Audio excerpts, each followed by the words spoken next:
बातमी राजकीय वर्तुळातली आहे। आमदार बबनराव लोणीकरांनी उद्धव ठाकरे आणि शरद पवार यांच्यावर टीका केली आहे। 40 वर्ष मराठ्यांचा मुख्यमंत्री असून देवेंद्र फडणवीसांनी आरक्षण दिलं, शरद पवार यांनी खेळी केली आणि मराठ्यांचं आरक्षण गेल्याचा आरोप बबनराव लोणीकरांनी केलेला आहे।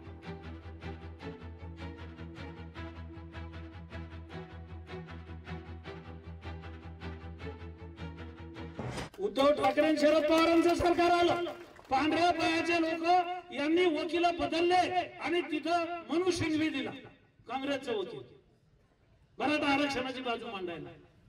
तिथं कपिल सिब्बल दिला, कोणाची बाजू मांडायला? मराठा समाजाची। मनु सिंघवी आणि कपिल सिब्बल कोण? अतिरेक्यांच्या जमानती घेणारे। इथं राम मंदिर नाहीये, इथं बाबरी मशीद आहे असं म्हणणारे वकील दिले। ही खेळी शरद पवार साहेबांनी केली। मराठ्याचं आरक्षण एका फटक्यात सुप्रीम कोर्टात गेलं। पुन्हा कोणी दिलं? देवेंद्र फडणवीसांनी। ओबीसीचं आरक्षण कोणाच्या काळात गेलं?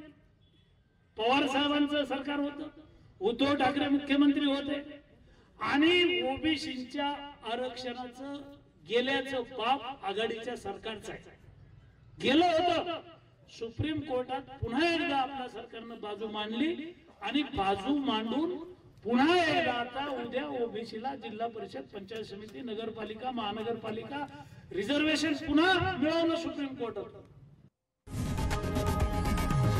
लोकशाही मराठी ऐका, पहा, जागरूक रहा।